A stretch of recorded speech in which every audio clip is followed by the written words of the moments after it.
ክፍል 3 በቤተ መጻሕፍት ውስጥ የተደረገው ውይይት።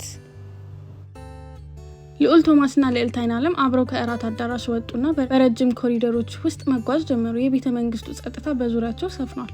ቶማስም በልቡ የነገሰውን ኃይለኛ ውበት ድንጋጤ ለመቆጣጠር እየሞከረ ነበር። አይናለም ግን ሙሉ ለሙሉ የተረጋጋች ትመስላለች።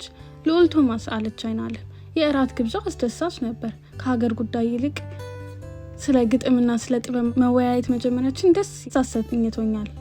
ቶማስም ጭንቅላቱን ቀና አረገና በእርግጥም ልዕልት አይናለም ብዙ ጊዜ ከወታደራዊ መኳንንቶች ጋር ስለምውል እንዲህ ያለ መንፈስ የሚያድስ ውይይት ናፍቆኛል።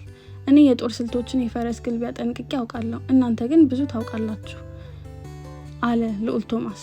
እኔ በበኩሌ የሀገሬን ስነ ጽሑፍና ታሪክ ለማጥናት ጊዜ ያገኛለሁ።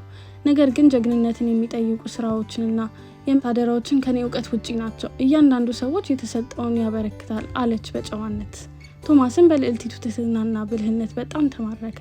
በውይይታቸው ውስጥ ቤተ መጻሕፍት ደረሱ። የቤተ መጻሕፍቱን በር ሲከፈት የጥንት ወረቀቶችና የእንጨት ሽታ በአየር ላይ ሰፈነ። ረዣዥም መደርደሪያዎች ከጣሪያ እስከ ወለል በተለያዩ ቋንቋ የተጻፉ መጽሐፍት ተሞልተዋል። ቶማስ ልዕልቲቱን ወደ አንድ ጥግ ይዞ ሄደ። የእኛ ጥንታዊ የጦር አበጋዞች ታሪክና ስልቶች በዚህ ክፍል ውስጥ ይገኛሉ።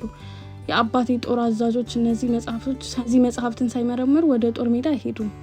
አይናለምም በኩራት ወደ ተቀመጠው መጽሐፍ ተመለከተችና የጦርነት ጥበብ በራሱ ጥልቀት ፍልስፍና አለው። አንድ ንጉስ ጦርነትን ለማስቀረት ሁሉንም አማራጮች ሲሞክር እውነተኛ ጥበበኛ ነው። ያ ነው የጦርነት ጥበቡ መሰረቱ አለች ልዕልት አይናለም።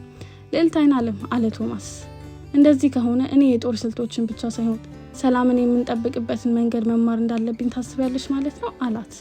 እርግጠኛ ነኝ ልዑል፣ አባቶቻችን በሰላምና በጦርነት ጊዜ ሀገራቸውን በአክብሮትና በፍትህ ሲመሩ እያየን ያደግ ነው። ነገ ስልጣኑን ስትረከብ ኃላፊነቱ ሰይፍን ከመምዘዝ በላይ ይሆናል። ቶማስም በአይናለም ንግግር ተማረከ። ከሌሎች ሴቶች ጋር ሲነጋገር የሰማውን ሁሉ ስለ ልብስ፣ ስለ ጌጣጌጥ ወይም ስለ ፋሽን ነበር። አይናለም ግን የሀገራቸውንና የወደፊት የንግስና ኃላፊነት በቁም ነገር ታስባለች። አሁን ደግሞ አለች አይናለም ወደ ሌላ መደርደሪያ እየጠቆመች፣ ስለ ገጣሚዎችና ፈላስፎች ምን ማለት እንችላለን? ከጦር ሜዳ ባሻገር አንድ ንጉስ የህዝቡን ልብ ማወቅና መረዳት አለበት። ቶማስም አይናለምን በዚህ ምሽት በታሪክ፣ በስነ ምግባር፣ በፍትህና በህዝቡ አመራር ላይ በሰፊው ተወያዩ። ቶማስ ቀደም ሲል ልዕልቲቱን በውበቷ ብቻ ሲያያት ቆይቶ ነበር። አሁን ግን በልዕልቲቱ ጥልቅ ሀሳቢነት፣ ጠንካራ አቋምና ግልጽ አስተሳሰብ ተማርኮ ፍቅሩ ከቁመናው አልፎ ለአይምሯ ቦታ ሰጠ። ጊዜው እየገፋ ሲሄድ ውይይቱ ቀለል እያለ ግላዊ ወደ ሆነ ርዕስ ተሸጋገረ።